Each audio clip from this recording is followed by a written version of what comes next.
एक कहते मोहि सकुच अति,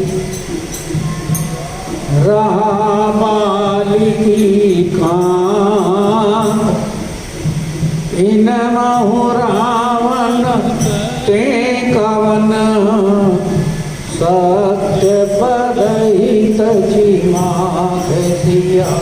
पति राम जय जय राम, मेरे प्रभु राम जय जय राम। करो कल्याण मेरा।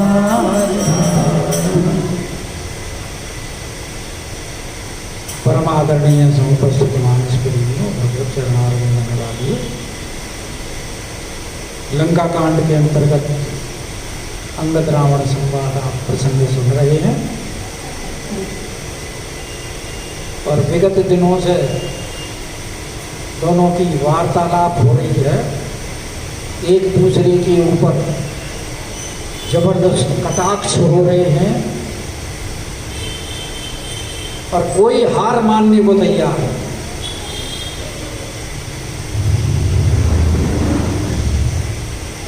कल प्रसंग चल रहा था कि रावण बोला कि तू अपने पिता को खा ले। अंगद बोले हाँ। पिता को खाने के बाद में अब वो पिता के मित्र की बारी है और तुम मेरे पिता के मित्र हो, इसीलिए मैं यहाँ आया हूं। पर यहाँ आकर के मेरा विचार बदल गया। आया तो मैं खाने के लिए था, पर अब नहीं खाऊंगा। क्यों नहीं खाऊंगा? कारण बता रहे हैं कि क्योंकि तुम मेरे पिता की विजय कीर्ति पताका हो।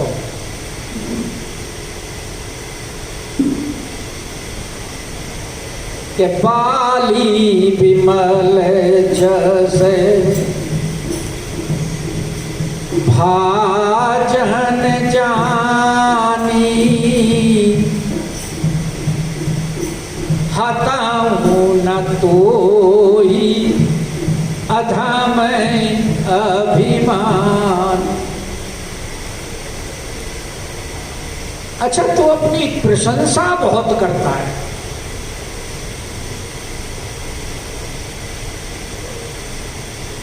और मैंने अब तक भी कई रावणों के बारे में सुना है। तो जितने रावण मैंने सुने हैं उनमें से तुम कौन से हो, जरा इस बारे में बताना। क्योंकि अंगद ने सोचा कि अगर ये उनमें से किसी एक को भी कह देगा ये रावण मैं हूं, तो उसकी हेठ ही अपने आप हो जाएगी। क्योंकि रावण के जिन जिन कृत्यों का अंगद जी वर्णन करेंगे उन सब में रावण का पराभव हुआ है। इसलिए रावण से कहते हैं अच्छा ये बताओ तुम उनमें से हो कौन? कहु रावण रावण जग कीर्ति, मैं निज श्रवण सुन जेत। मैंने अपने कानों से जिनके बारे में सुना है,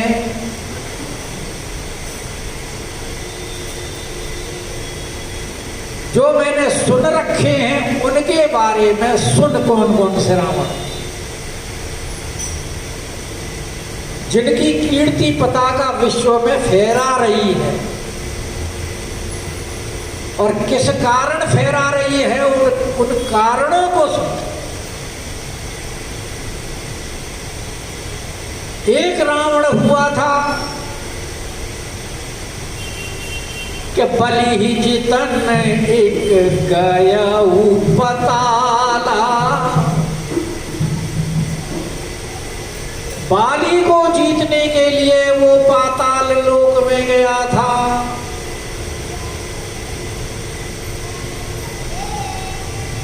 लेकिन उसकी गति क्या हुई? राखे बांधी सी सुन ऐसा बच्चों ने उसको बांध दिया घुड़साल है, यहाँ घोड़े बनते हैं। और खेल ही बालक मार ही जाई, और बालक उसके साथ वहां खेलते थे और पिटाई करती थी। फिर बलि को दया आई, दया लागी, बलि दीन छुड़ाई। तो यहां जो गोस्वामी जी वर्णन कर रहे हैं उसके बारे में वर्णन कर रहे हैं कि एक रावण ने एक बार विचार किया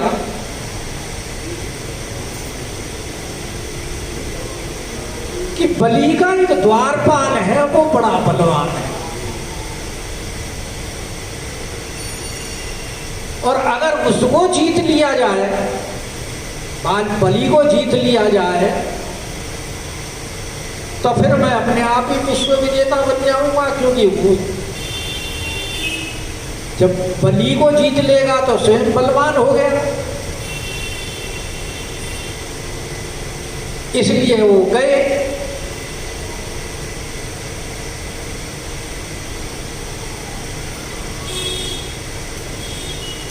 तो वहां भगवान तो वहां द्वारपाल है ही बलि के यहाँ।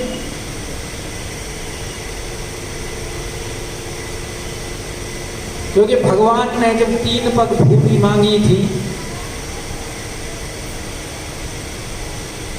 और उस समय जब तीसरे पैर में बलि ने अपने आप को समर्पित कर दिया था, तो जो भगवान के प्रति समर्पित हो जाए भगवान बड़े प्रसन्न होते हैं।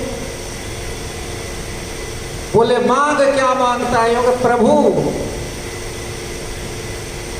मैं चाहता हूं कि मैं जब भी अपने घर से निकलूं तो सबसे पहले आपके दर्शन।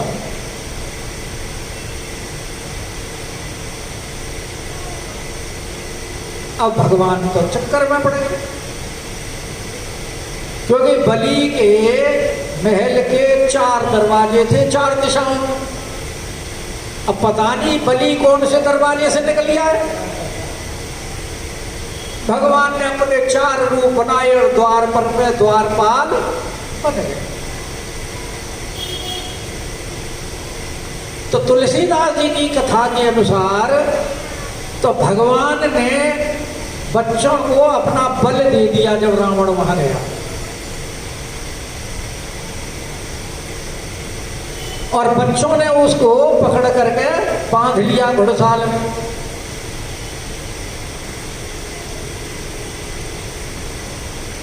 उसके बाद में फिर उसको दया जब आई तो उसको छुड़ा करके भेज दी। एक कथा ऐसे आती है कि रावण गया कि मैं बलि को जीत लूं, तो जाकर के बलि से बोला कि तुमको जिसने बांधा है, मेरे अंदर इतनी शक्ति है कि मैं तुम्हें उसके बंधन से छुड़ा लूंगा, मैं तुम्हें छुड़ाने आया हूं। बलि बोले देखो वो जो एक वो सांवला जो द्वार के ऊपर बैठा है वो इतना बलि है कि उसके सामने किसी की शक्ति नहीं चलती।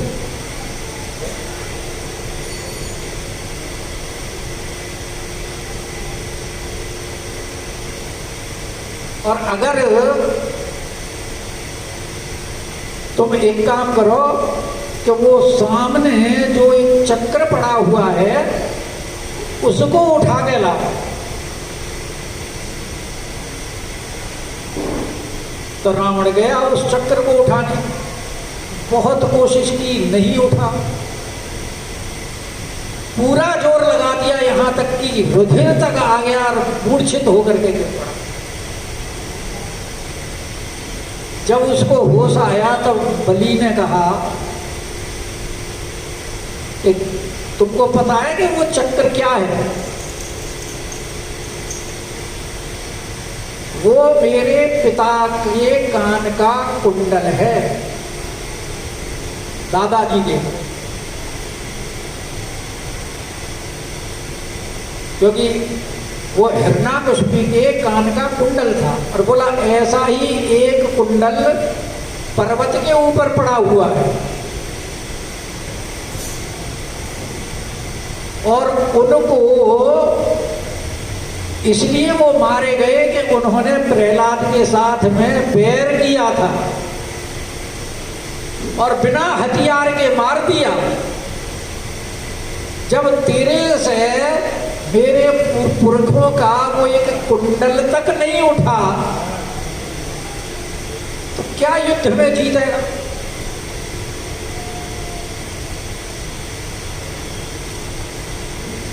और कथा आती है कि बलि चितन एक गया उपताला। बाली वो बलि जो थे वहां वो सार पासे खेल रहे थे, रावण वहां जाकर के खड़ा हो गया तो एक पासा लुढ़क करके दूर गिर गया।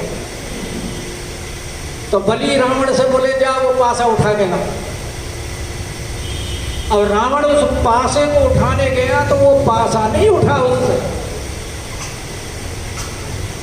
इतने में वहां एक वो दासी आई, दासी ने पासा उठा करके बलि को दे दिया, रावण को मार करके भगा दिया।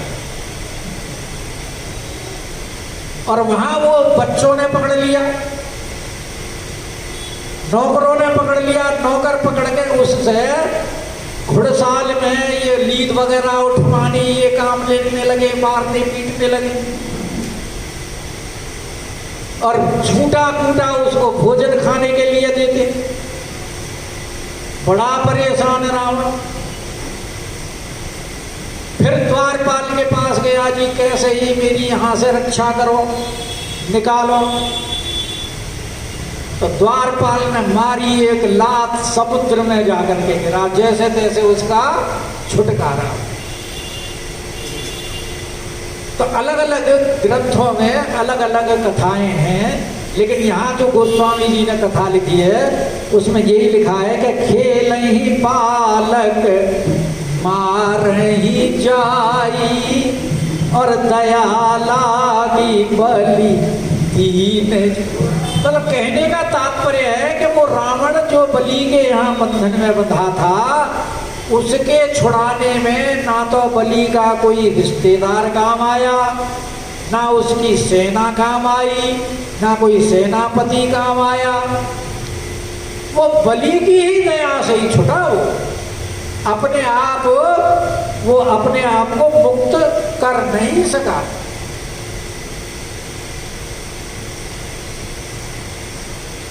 और एक रावण के बारे में सुनिए कि एक बहोरी सहज भुज देखा और धाई धरा जिमी जंतु भी। एक रावण को सहस्रबाहु ने देखा था और उसको विशेष जंतु समझ करके पकड़ लिया था और बोला ये तो एक बड़ा विचित्र जंतु लग रहा है जानवर। क्योंकि अंगद को भी तो रावण ने जंतु कहा था, इसलिए जंतु की उपमा दे रहे अंगद। भाई जो जैसा व्यवहार करे उसके साथ वैसा ही व्यवहार यथा योग्य करना चाहिए, ऐसी नीति कहती है। सठे साठ्यम समाचरे। तो कह रहे कि उसको एक ऐसा, क्योंकि बरसात के दिनों में आजकल आप देखोगे नाना प्रकार के जंतु निकलते हैं। तो सहस्रबाहु ने भी देखा कोई विशेष जंतु है, ऐसा 10 सिर वाला तो कोई देखा नहीं। पकड़ करके ले आया अपने भवन में, कौतुक लागी भवन ले आवा और वहां ला करके छोड़ दिया। बच्चे उसके साथ खेलते थे, खिलौना समझ करके। ये तो भाई अजीब खिलौना है, जैसे गांव में बच्चे खेलते थे ना, वो जो होती ना बर्र, जो काटती है, डंक मारती है, पीले ततैया लाल भी होता है, पीला भी होता है, उसको पकड़ लेते हैं, उसके नीचे पैर में वो धागा बांध के फिर इसे उड़ाया करते, उसका डंक निकाल के। तो बच्चों के तो ऐसे ही नाना प्रकार के खेल होते हैं। तो वहां भी बच्चों ने उसको खेल समझा। और विशेष बात क्या थी कि उसके 10 सिर थे और 20 हाथ थे। तो सभा में उसको हर एक हाथ के ऊपर, प्रत्येक सिर के ऊपर दीवा जला दिया करते थे कि भाई ये तो हमारा लैंप वो बन गया, स्टैंड लैंप का। लैंप के स्टैंड होते हैं नहीं होते हैं, तो लैंप स्टैंड का काम लिया करते रावण से कि कौतुक लागी भवन ले। फिर पुलस्त्य सी गई कि तुमने तो हमारे पोते की कीर्ति नष्ट कर दी। और भिक्षा मांग करके फिर उसको छुड़ा करके लाए। एक वाल्मीकि में कथा आती है रामायण में, रावण गया सहस्रबाहु से लड़ने के लिए, क्योंकि वो तो जबरदस्ती टक्कर मारता फिरता था ना ब्रह्मा के वरदान के कारण। ब्रह्मा ने वरदान दे रखा था कि भाई मनुष्य और बंदरों के अलावा तुम्हें कोई जीत ही नहीं सकता, इसलिए वो सबसे टक्कर लेता फिरता रहा। लेकिन मनुष्यों में भी ताकतवर थे। वो जब सहस्रबाहु के यहाँ पहुंचा तो उस समय सहस्रबाहु वो जो जल में क्रीड़ा कर रहे थे। उज्जैन के पास उसको कौन सी नदी है, वो नर्मदा नदी। और रावण शिव की पूजा के लिए तैयारी कर रहा था, तो उसने सेवकों से फूल मंगाए, सफेद सफेद फूल लेकर के आए और पहाड़ हो गया फूलों का। और जब वो पूजा करने बैठा, इधर सहस्रबाहु जल में अपनी पत्नियों के साथ क्रीड़ा कर रहे थे। तो उन्होंने 1000 भुजाओं से नर्मदा के जल की धारा रोक दी, जिससे जल उल्टा बहने लगा। और रावण जहां पूजा कर रहा था वहां उस जल की जब बाढ़ पहुंची तो उसकी सारी पूजा की सामग्री बह गई। रावण को बड़ा क्रोध हुआ, क्योंकि ऐसा कौन, कैसे ये जल उल्टा क्यों बह रहा है और किसने रोका है और मेरी पूजा नष्ट कर दी। वो क्रोध में भर के जब उसने अनुसंधान करवाया, पता लगा कि वो सहस्रबाहु ने जल रोका हुआ है क्रीड़ा करते हुए। रावण ने धावा बोल दिया। तो जब मंत्री वगैरह राज्य के ऊपर धावा बोला और वहां रावण की मार से मंत्री वगैरह जब शिकायत लेके गए सहस्रबाहु के पास, तो सहस्रबाहु ने निकल करके फिर सबसे तो पहले रावण के मंत्रियों को मारा, सेनापतियों को मारा, और फिर रावण के साथ युद्ध करके रावण को बंदी बना करके और ला करके अपने भवन में ले गया। फिर उसके बाद में जब पुलस्त्य जी गए हैं भिक्षा मांगने के लिए, तब उसको छुड़ा के लाए। तो बोले एक मैंने उस रावण के बारे में सुना है, एक बलि वाला हो गया, एक सहस्रबाहु वाला हो गया, और एक रावण है उसके बारे में कहते हुए मुझे लज्जा कि एक कहते कोई सब कुछ आती। और लज्जा क्यों आती है? क्योंकि भाई अपने घर की बात है और अपने मुंह से अपनी बड़ाई करना मियां मिट्ठू बनने वाली बात है, बड़ाई नहीं करनी चाहिए। क्योंकि इसमें उसकी वर्णन करने वाले की श्रेष्ठता नहीं कही जाती। और यही उल्हाना लखनलाल जी ने परशुराम जी को कहा था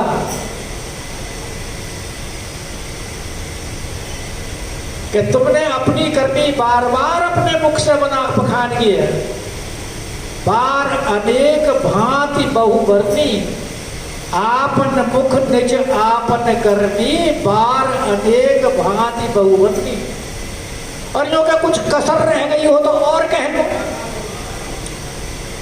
लखनलाल जी तो कहने में चूकते नहीं, यहाँ भी कह रहे हैं कि वो हमारे घर की बात है, इसलिए हमें कहने में लज्जा आ रही है कि एक कहते वो ही सब कुछ अति, क्या कर रहा बाली की काख, वो हमारे पिताजी की बगल में रहा था। लोग तो कहते हैं, हम सुना करते थे बचपन में कि 6 महीने उसको कोख में काख में रखा था। लेकिन वाल्मीकि रामायण में कुछ और है। उसमें कहा है कि जब रावण बाली को जीतने गया तो उसे पता लगा किष्किंधापुरी में कि वो तो संध्या करने के लिए गया हुआ है दक्षिण समुद्र पर। रावण ने सोचा दक्षिण समुद्र तो हमारे पास नहीं है, बोला अभी जाकर के उसे देखता हूं। तो उसने दूर से देख लिया बाली बैठा हुआ है, संध्या कर रहा है, और रावण गया चुपके चुपके पीछे से इसको दबोच लूंगा। और इधर बाली को भी पता लग गया कि हाँ कोई आ रहा है। तो रावण अपना दाव खेल रहा और बाली अपना दाव खेल रहा। जैसे ही रावण ने बाली को दबोचने के लिए हाथ बढ़ाया, बाली ने पकड़ के उसका हाथ बगल में दबा दिया। और फिर उसके बाद में संध्यावंदन की, दक्षिण दिशा से करके फिर पश्चिम दिशा में गया, वहां संध्यावंदन की समुद्र पर। फिर उत्तर दिशा के समुद्र में गया, वहां संध्यावंदन की। फिर पूर्व दिशा के समुद्र में गया, वहां संध्यावंदन की। तो चारों दिशाओं की जब संध्यावंदन हो गई, तब समाप्त होने के बाद में फिर बगल में से निकाल के और सामने खड़ा कर दिया। हाँ भाई बता कौन है, तू किस लिए आया था? बोला जी मैं अब किसी लिए नहीं आया जो था वो मेरा हो लिया काम। तो वही अंगद जी याद दिला रहे हैं कि एक कहते वो ही सब कुछ अति, रहा बाल की काक, और इन बहु रावण ते कवन, सत्य बतही तजीमा। जो कि तू इनमें से कौन सा रावण है जरा बता तो दे, लेकिन बताना सत्य सत्य, क्रोध को छोड़ करके, अपने गुस्से को छोड़ करके फिर बता। जो का खींचने से तो बात बनेगी नहीं, ये तो जगत प्रसिद्ध है, क्योंकि लोगों में चर्चा है, इसलिए लोगों से हमने सुनी है। अब रावण बोला सुनो सठ सोई, क्योंकि जो तू वर्णन कर रहा है मैं वो रावण नहीं हूं।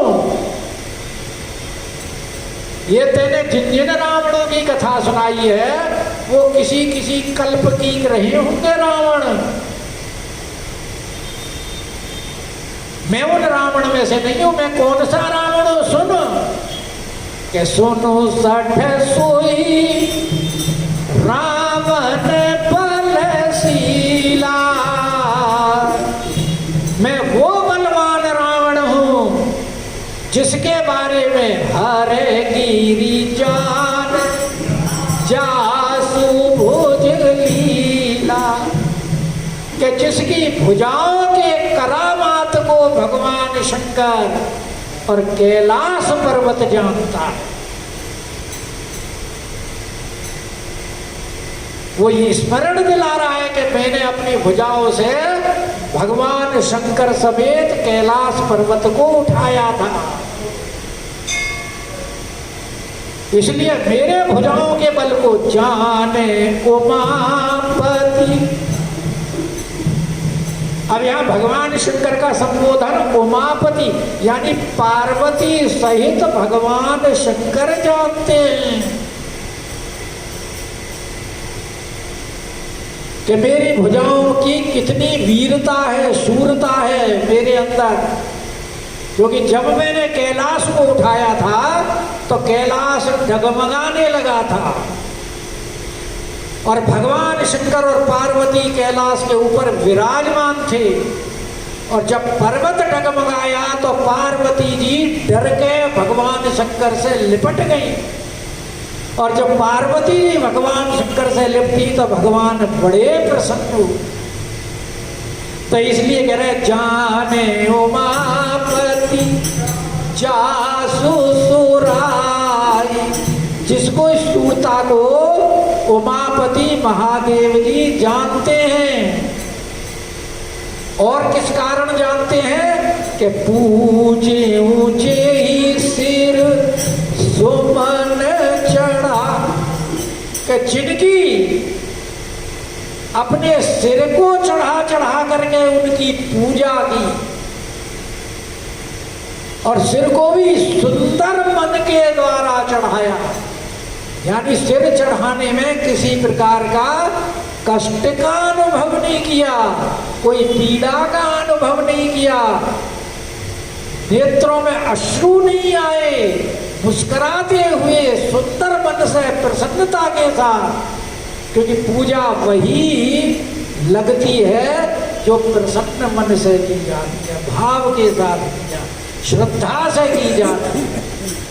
बड़ी श्रद्धा से मैंने पूजे ऊंचे ही सिर सुमन चढ़ाई और सिर सरोज निज करनी उतारी।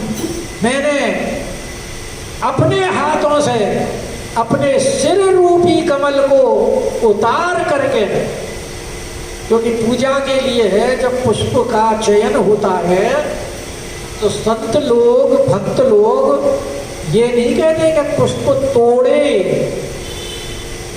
उनकी भाषा होती है कि पुष्प उतारे। इसलिए रावण भी कह रहा है कि मैंने अपने सिर रूपी कमलों को, क्योंकि कमल पूजा में श्रेष्ठ माने जाते हैं, कि अपने सिर रूपी कमलों को उतारा। और अपने हाथ किसी और ने नहीं उतारा, अपने हाथों के द्वारा उतारा, निज करनी उतारी और पूजे अमित बार त्रिपुरारी। और मैंने अपने सिर रूपी कमलों से भगवान शंकर की अनेक बार पूजा की। और इस प्रकार पूजा की कि मैं जब सिरों को उतारता था और वो सिर जब भगवान शंकर को अर्पित करता था बड़ी श्रद्धा के साथ प्रसन्नता पूर्वक, तो बिना किसी कामना के करता था। और जब जो सिर उतरे हुए भगवान शंकर को अर्पित होते थे और उनके बदले में जब नए सिर आते थे तो वो सिर उतरे हुए कहा करते थे नए सिरों को देख करके कि हम अब कुछ नहीं मांगेंगे, मांगना है तो वो नए वाले सिर मांगे, और फिर उनको उतारता। इस प्रकार अनेक बार उतार उतार करके मैंने भगवान शंकर की अपने सिरों से पूजा की। और जानहि भुज विक्रम जानहि दिगपाला, मेरे भुजाओं के विक्रम को, जो दसों दिशाओं के दिक्पाल हैं, जो दिशाओं के स्वामी हैं उनको दिक्पाल कहते हैं। जो 10 दिशाएं हैं उन 10 दिशाओं के जो दिक्पाल हैं वो मेरी भुजाओं के विक्रम को जानते हैं, क्योंकि मैंने उनको जीता है।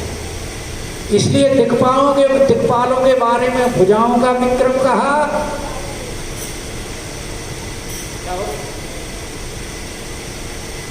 और 60 अजहू जिनके उर्साला, और उनके हृदय में आज भी वो चुभ रहे हैं मेरे भुजाओं का जो विक्रम है, प्रताप है, जो मैंने उनको जीता है, वो आज भी उनके हृदय में चुभ रहा है। कि जानहि दिग्गज उर कठिनाई, और जो दिशाओं के हाथी हैं वो मेरी छाती की कठोरता को जानते हैं। और दिक्पाला में देवताओं का भी संबंध है, कि भुज विक्रम जानई दिक्पाला। वो देवताओं के बारे में भी कहा जाता है, क्योंकि देवता जानते हैं, क्योंकि देवताओं को जीता है। इसलिए देवता बार बार भगवान से प्रार्थना करते हैं कि प्रभु, जब रावण का और राम का युद्ध होता है और राम उसको बार बार खिलाते हैं, तो कहते हैं प्रभु इसको ज़्यादा मत खिलाओ, इसने हमें बहुत कष्ट दिए हैं, ज़्यादा इसके साथ खेलो मत। और जान ही दिग्गज और कठिनाई जब जब भीरऊ जाए। और जो दिशाओं के हाथी हैं वो मेरी छाती की कठोरता को जानते हैं, क्योंकि उनके जो दांत हैं जो आगे दिखाई देते हैं, वो जब मेरी छाती पर आकर के मारते थे तो मेरी छाती में प्रवेश नहीं करते थे, बल्कि वो उनके दांतों के अग्रभाग टूट जाया करते थे। जैसा लखनलाल जी कहते हैं, मूलक इम जिम्मेदारों तोरी, कि मूली के समान कहो तो इस धनुष को तोड़ दो। यहाँ भी रावण यही कह रहा है कि मूली की तरह उनके दांत टूट जाते थे, और मेरी छाती के घाव इसके प्रमाण हैं कि और लागत मूलक एव टूटे, जासु चलत डोलती मी धरणी। कि जिसके चलने से धरती कांपती है, किस प्रकार कांपती है, चढ़त मत गज चिपी लघुतर, मानो किसी छोटी नाव के ऊपर और हाथी को चढ़ा दिया जाए, तो जैसा उस हाथी के वजन से छोटी नाव कांपने लगती है, उसी प्रकार मेरे चलने से पृथ्वी कांपने लगती है। चलत दशानन बालकांड में, डोलत अवनी, गरजत गर्भ श्रवहि सुर रवन, सोई रावण जग विदित प्रतापी, सुने ही न श्रवण अली के प्रतापी। सोई रावण, मैं वही रावण हूँ जिसके बारे में सारा संसार जानता है, जिसके प्रताप के बारे में जग विदित प्रतापी। और तू झूठी बकवाद करने वाले, क्या तूने मुझको कभी कानों से सुना नहीं, सुने ही न श्रवण अली के प्रलापी। झूठी बकवाद करने वाले, तूने मेरे बारे में सुना नहीं है कि तेही राम ने कह लघु कह, और नर कर करसी बखान, वे कपि बर बर खरब खल, अब जाना तव ज्ञान, सियापति राम जय जय।